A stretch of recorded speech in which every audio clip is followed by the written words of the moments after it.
Hello, thank you very much. Thanks for coming tonight, and I'd like to say thank you to Mia. Thank you so much for organising this for me. And I'm presuming that we've got a lot of people from the world of art and design here. So where do I start? Right at the beginning? Well, I suppose that's very good. That's very good.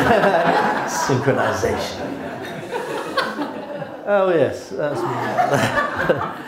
okay. That's why I was born in Bromley, and my mum needed to put that S on the T-shirt for me. So you got an idea. I was full of myself even in those days. Yeah. But yeah, I think I was only about 8 or something.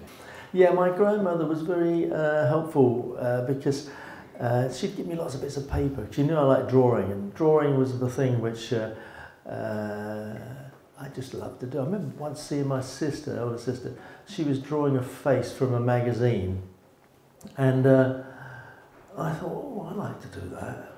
Faces were always something that fascinated me, so I was always drawing faces on bits of scrap paper and everything. My father was a greengrocer, and I think the idea was that I was meant to sort of be a greengrocer, and my grandma said, no, you're not going to be a greengrocer, no, you're all that. So I ended up being an artist. Oh yeah, that was when I was at school with David Bowie. We went to the American Embassy that day because David had written to them because he was interested in American football. There we were, photographed for the Bromley and Kentish Times outside the American Embassy. David was presented with the shoulder pads and the helmet, and I think it's the shoulder pads what really sort of impressed him. Because if you think about it, it's not far off Ziggy Stardust, is it? Really, you know. Well, yeah. I mean, that was when I first met David. That was the first thing we talked about was music, and then when bands and things. I was in a band. That band there, you can see. I've tried to get hold of all the people that are in that band, and none of us can remember the name of it.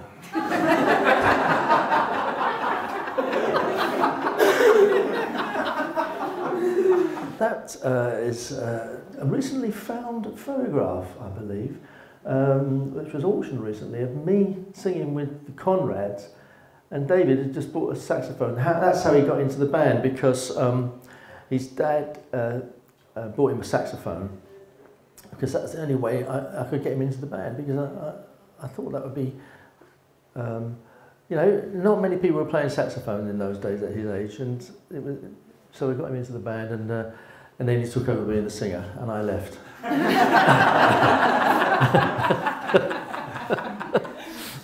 Yeah, we went to another band later on called the King Bees, and that was another thing where David wrote to John Bloom, who was at the time the Richard Branson of his time. He was a multi-millionaire, made his name with Rolls Razors or something, I can't remember, something like that. Anyway, dear Mr. Bloom, Brian Epstein's got the Beatles, you need us, or something like that. Anyway, it was kind of, so what? I said, you wrote that? He said, yeah. He said, we're a band and we're really good, and I think, you know, blah, blah, blah. Anyway, I think his dad helped him write the letter. And lo and behold, he got a telegram. A telegram, maybe you know something serious, saying a telegram. And it said, ring Leslie Kahn, and then, you know, Temple Bar 3095, or what it was. And we rang this guy and got an audition. And that was our first sort of entrance, if you like, to not the big time, but it was like sort of, we felt that they were going somewhere. We made a record and went on the telly, and you know, and the record failed miserably, of course, but that was a good experience. He said to us one day when we were rehearsing, he said, oh, by the way, I've got another band. I said, oh yes, I'm off. Okay. He left us high and dry, you know. But that was David. It wasn't so much, he wasn't loyal, it was more about what he wanted to do rather than what anyone else wanted to do. Yeah. But my mum and dad, they thought he was a bit of a big head. But you see, big heads, one thing about David, he did do what he said he was going to do. Leslie Kahn, who was our manager, so I said, you know, David split the band up, and he said, don't worry, George, I'll take you down and we'll do an audition wow, oh, okay. And this is like the X Factor, really, you know. But in a room like this big, you know, and there I am with a guitar, and there's Leslie here, and Mickey Mouse there, and Peter Grant. Now, I've not heard of Peter Grant, but he became manager eventually of Led Zeppelin, and he was an ex-wrestler, and he was enormous, big, very massive guy. And then I was halfway through this number, and Mickey said, "Oh, stop! Okay, stop." I thought, "Oh no, I've blown it." He said, "Would you like me to record you?" And I'm not going to say no, am I? I mean, it's like, yes, please. What's your name? George Underwood. Okay. What do you think of the name Calvin? So I looked at Leslie. I said, "He said, Mickey's just had a son, called it Calvin." Oh, okay. Lovely name. I like that. Yes, good. He said, "Well, what we're going to do with you is we'll put you in a sort of James Dean, Marlon Brando sort of image. What about James Calvin?" "Yeah, okay. What about Calvin James?" "Right." So in about 3 minutes, I was changed from George Underwood to Calvin James. He said, "Well, now we've got to find a record for you." Made a record, went on telly. I didn't really like the whole thing. Really wasn't quite me. I knew that. Mickey was driving me around in his Porsche one day, and he said, "So what are you doing in this business then?" I said, "Well, I'd like to make some money so I can paint." "Really?" He said, "Oh, I know you do a bit of painting." No. Actually, I did a little painting for his son. I don't know. Anyway, so how much money?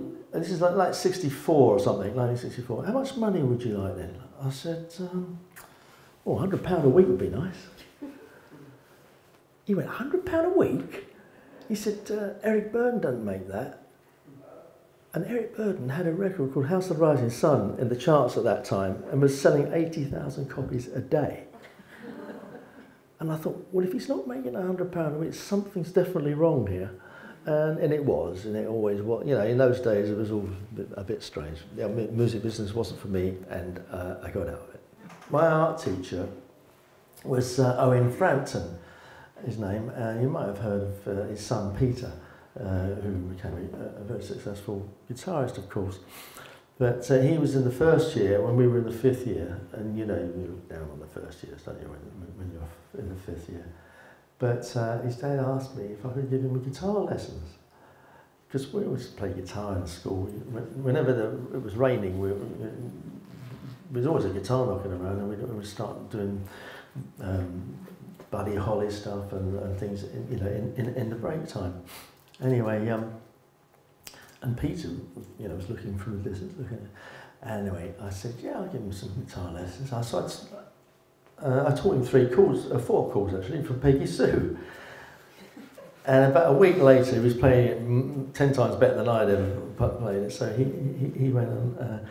That was a little claim to fame. I taught Peter Frampton his first 3 chords. My dad took these, yeah. We only discovered them after my mother died. We found all these, you know, these boxes and slides. I think, what's there's one with David? Because I didn't think I had any of one with David in. And there he is. And who would have thought?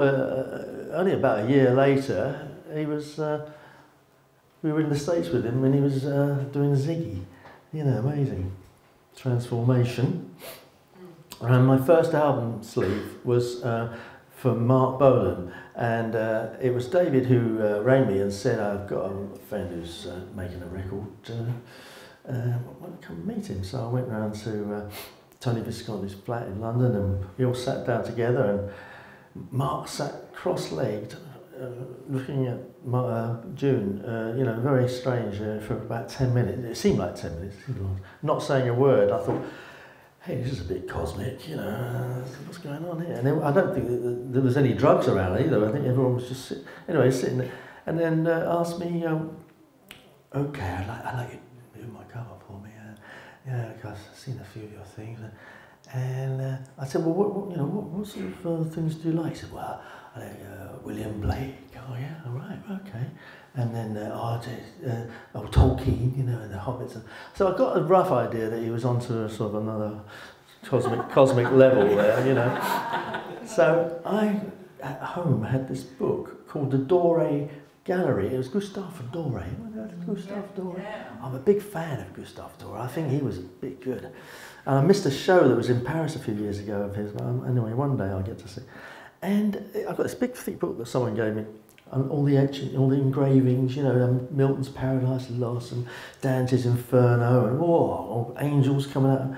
And I nicked a bit from there. You know, I thought that's exactly what he wanted, I think, and it seemed to work. I got people come up to me saying, "Hey man, what were you on when you did that?" I said I was kneeling on my mother's carpet in the front room, actually.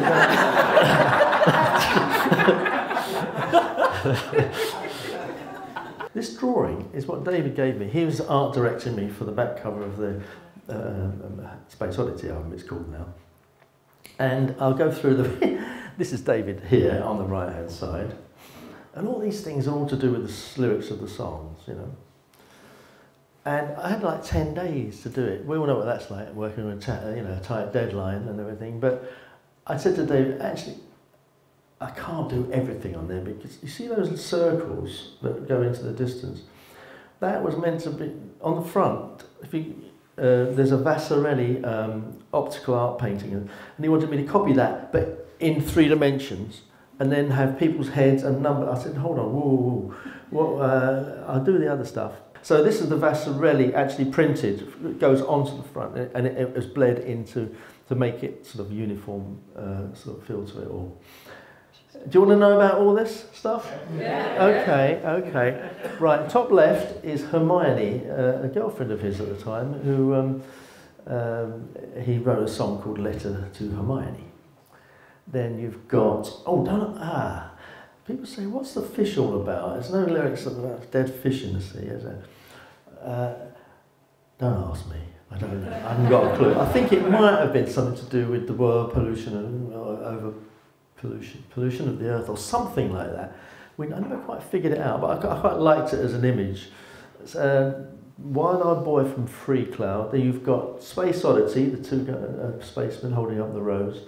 Memory of a Free Festival on the right-hand side. This is called the Signet Committee in the middle. And in David's drawing, it's rats sitting around, a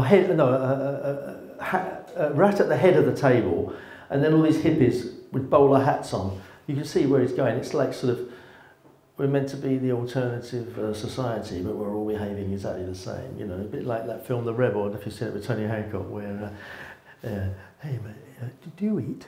Do you remember that? Yeah. Tass and I, we watched that film many a time. It's all right.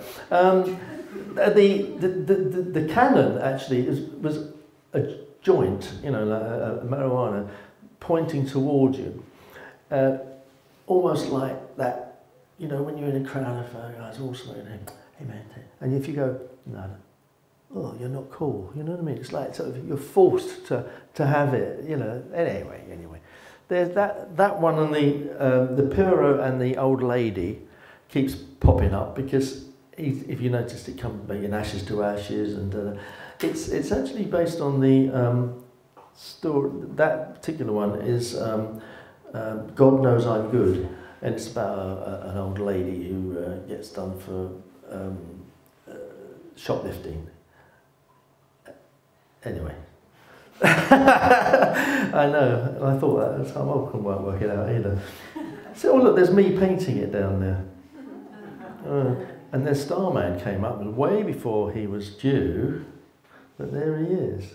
David gave me this sepia print, and he wanted me to hand tint it, like they used to do in the olden days.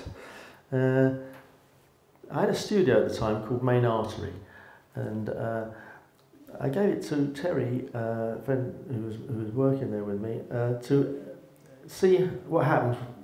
Instead of using the hand tinting technique, with an airbrush would suffice. So that's what we did on that one, and David liked it eventually. I think because he asked me also with the next one with the Rise and Fall of Ziggy Stardust to do the same thing. So I said, well, you know, what about Terry again? And he said, okay, well, he wanted me to do it. I tell you something. I did a painting of my own of it a few years later. This is how I would like to have done it as a painting, if I'd had the time, because these things always needed so quickly, you know. So an airbrush was very fast and done. And that was actually an oil painting on cardboard of all things. Edward Munch's Scream was done on cardboard. You know that? Yeah. So I thought, well, if it's good enough for Edward Munch, it's good enough for me.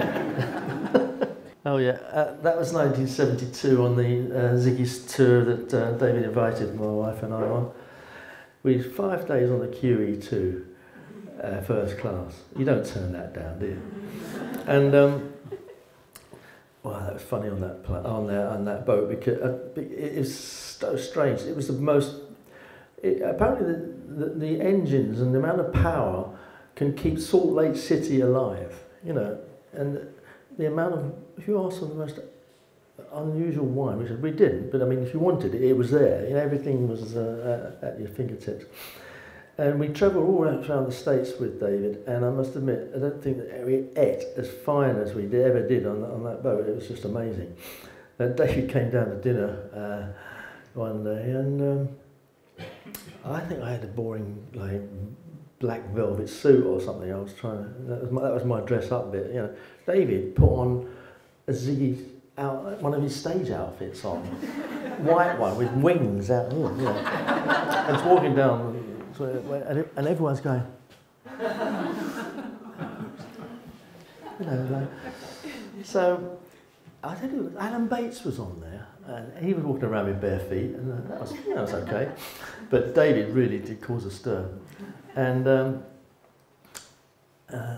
next day, David, you coming to dinner? He says, no, I'm not coming to dinner. Everyone's staring at me.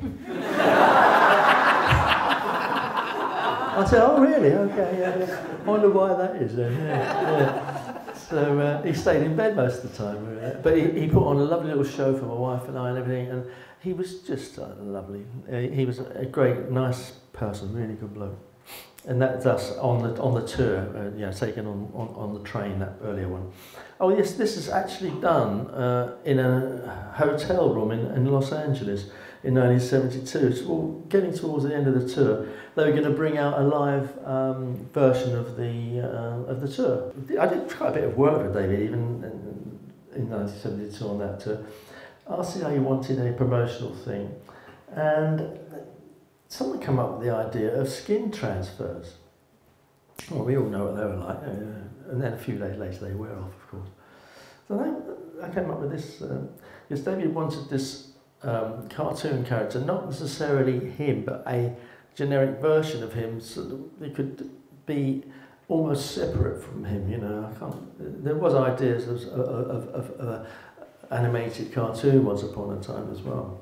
And I did a set of badges which took Lady Stardust, Gilly, Starman, and Ziggy and Weird onto enamel pins, and they're over there. You can have a look at them if you want on the way out.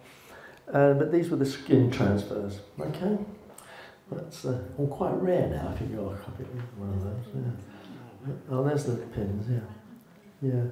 That was done for the 40th anniversary of the Ziggy. When David was filming that Man Fell to Earth, it was very difficult to get hold of, because what happened was the art director at Pan Books said to me, we're bringing out the book.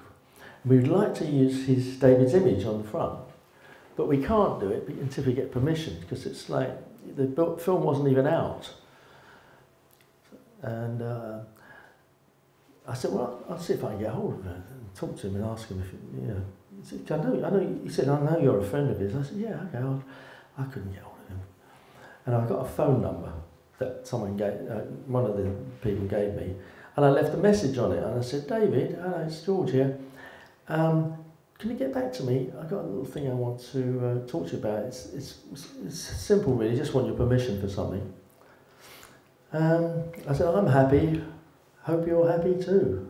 And I remember distinctly leaving that on the answer machine, you know. So the magpie was at it again.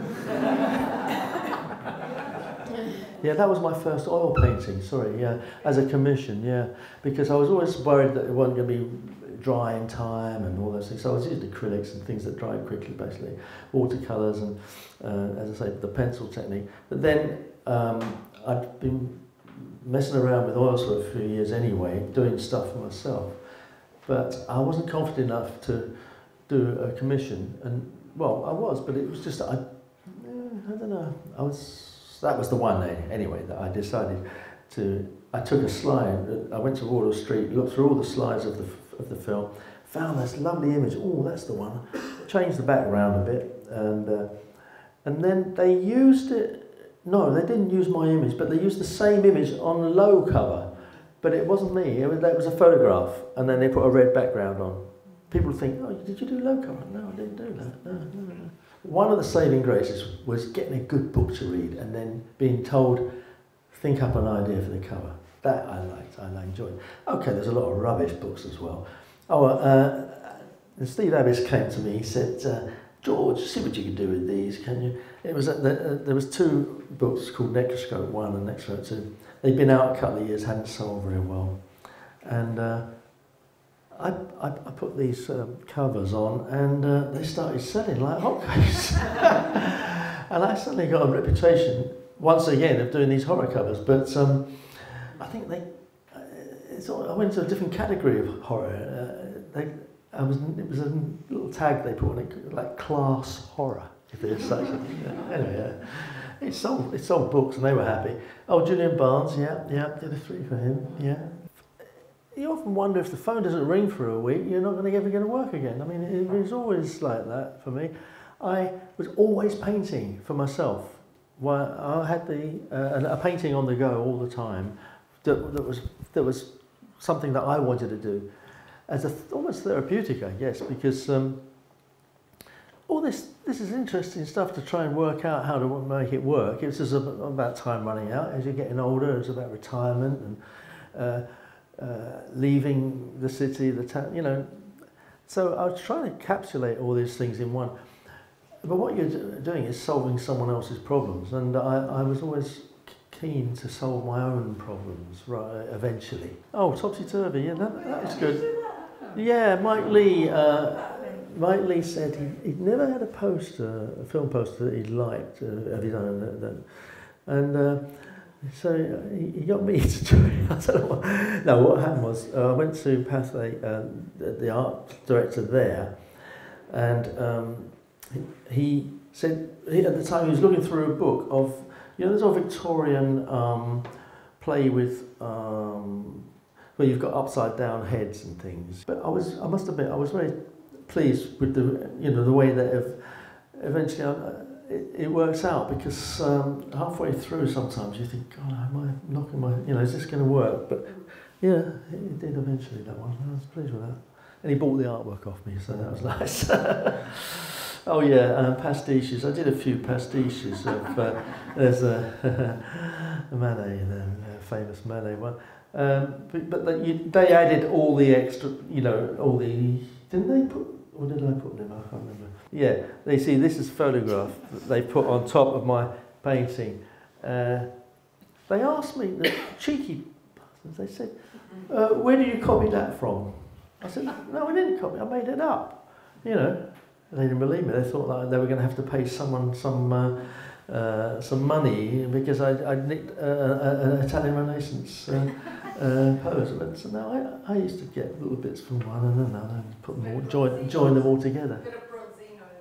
Yeah, okay, that's it. Yeah, mixed down them all. You see, doing these things, what you're doing, you're learning all the time about how things actually, anatomy works, and how trees grow, and everything I can think of, the subject matters that you do over the years, has all helped me in my painting later, because if I've got to do a tree, I can look outside obviously and see trees, but if I'm just trying to work out an idea, I can actually make a tree look like a tree without actually looking at it, all those things, because it's just, you've done them so many times before. The same with animals, and I'm using animals now in my paintings, but I'm not using any much reference. Okay, if there's one bit that I've got an animal anatomy book if I need it, you know, and everything. But sometimes it's quite nice to have a few things aren't quite right. I quite like that, you know. So, whereas, yeah, that was an exercise, if you like, in doing different types of animals in one go. Oh, this was an interesting one. The two art directors that said to me, we got this idea. Star Wars is coming out on video. Okay. We've got this idea of Darth Vader, you know, looking at the screen, as you see, this, and spilling the coffee on the floor and everything. And he came round to the coffees.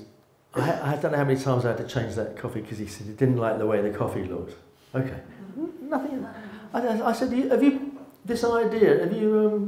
Does George Lucas know about this idea? It didn't happen.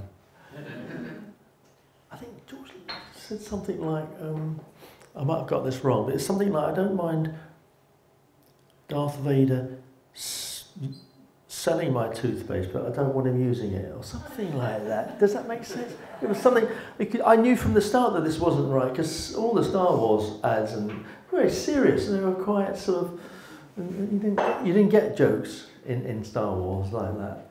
But anyway, it was fun to do. I got Galaxy chocolate there, you see.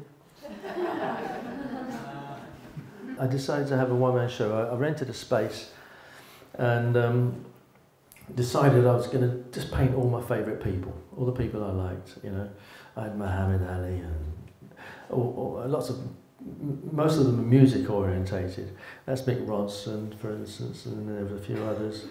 Yes, Sid Barrett and Keith, yeah. The Keith Richard one, people said to me, "Do you do it from life?" I said, "No, he wouldn't keep still." Now, all I had was a little photograph, actually, only about that big.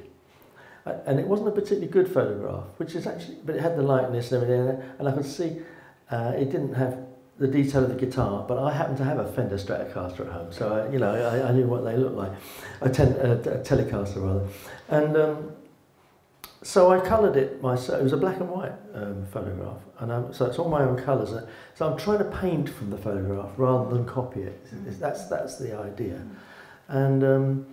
You know, Mick Ronson one, there isn't actually a photograph of him looking like that. It's basically half a dozen photographs, and that eye there, and a bit of that nose. So eventually you sort of get the character, yeah. But, you know, quite often it's impossible not to use photographs if the person's not there anymore, or whatever, like Elvis, for instance. I did quite a few of Elvis. Curvism, oh yeah. Well, I don't know where that started. I keep sketchbooks, and I can doodle around all the time, and sometimes the same theme keeps coming back over and over again, and I can't get exercise it out of my system. So a lot of times, as a therapeutic thing, I'd actually just take a curve and just paint it, the shades and the light, and without any faces on. That happens to have faces on it, but. I found that like good exercise in painting. Just it's like doing spheres, you know, light and dark, light and dark. Just keep that muscle working, you know. Just keep it exercising. Yeah, and I used it in paintings eventually. That was one that was at the Royal Academy Summer Show. Yeah, I was speaking to name dropping again. Odd Nørdrum. He's a Norwegian artist who I'm rather a big fan of, and it's through him that I got this Norwegian, or via David and him, that I got a show in Norway. Yeah, and he got Tourette's syndrome, and I didn't know that. It's not visible. It doesn't. It's not like that. It's certain things, little tics. And he said, "Do you know George Underwood?" And I said, "Yeah, well, I know his work, you know, and I think he's represented by the same gallery in New York, and he does multiple forms, and multiple forms. I don't know. It's something to do with he thinks it's something to do with Tourette's, and I said I don't think so. But you know, he also asked me. He said, "Who's the most famous painter that ever lived?" Now that's a dodgy question, isn't it? Who's the most famous painter? I had to think about this, remembering that Odd Nerdler's paintings are very Rembrandt-esque. So I said, Rembrandt. I said, Diego Velázquez. Rembrandt? And they said, no, wrong answer.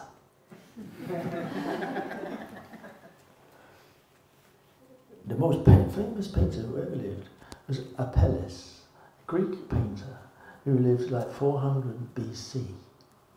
And none of his paintings exist. So I thought to myself, he must have been a fucking good painter then. Bloody hell. Oh, that was one that was in the Royal Academy Summer Show. I was very pleased to get into that. It was a nice shop window. Lots of people see it. It's up for a few months. And it's always a joy to be involved with the Royal Academy. I'm very chuffed to be. I want to tell you, anyone here know a magazine called The Jackdaw? It's a lovely little magazine. It comes out quarterly. And they asked me to write a little article for them. But actually, they didn't ask me. It was through Laura Gascoigne, who works for them. She said you could do something for the Jackdaw. Every issue they have an artist. It's called Easel Talk. Anyway, I'll read you what I've done for it. And something in there I've already mentioned, but it doesn't matter. I need some stimulus today, so I've got Tom Waits and James Ensor walking around, looking occasionally over my shoulder and peering inquisitively at the blank canvas on my easel. Who's coming up the stairs? It's Francis Picabia and Roland Kirk, followed by Arnold Bocklin and Kraftwerk. It's getting a bit crowded in here, but I managed to make some marks with a bit of charcoal. Stand back and wonder what the hell is going on. Anyway, my method of working is not exactly spontaneous. I do some pencil sketches first, and so I usually have a rough idea, at least, of the subject matter.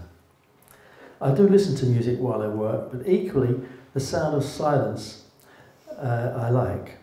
I usually know fairly quickly whether a painting is going to work or not. Then I talk about a painting called The Ensemble, which is a group of ladies, which is not on there, so you don't know that. Anyway, I'm partial to large hats. I do seem to be. Then I go into the trouble with appreciating painting is it's all just a case of, in my opinion. Fair enough. I was in Norway, and I mentioned the Nod Erdrum thing about Apelles. But then I did say earlier that I usually know fairly quickly whether a painting is going to work or not. Well, I've been spending about 2 or 3 days on a painting that I thought was going well, and now I hate it. It means a complete transformation by overpainting the rubbish underneath, and I often wonder if in the future there will be a device on your phone or whatever with maybe some kind of X-ray vision, and all those hidden paintings will be disclosed for all to see. Mind you, a device like that could of course have many other interesting possibilities. One thing I am pretty sure will be commonplace in the future is virtual reality exhibitions. I was lucky enough to see some of my work recently displayed in this way. Okay, so it's not like seeing the real thing, but it's very nearly. No crowds, just you walking around, getting up close to the paintings if you want, and enjoying a totally new experience in your own home. I was very impressed. It must have been about 1965 when I went to a lecture at Ravensbourne College of Art given by Professor Bruce Lacey. He made robots. What stuck in my mind was what he'd said about the world being overpopulated in the very near future, which is now. He was right, of course, but quite often the future is not what it used to be.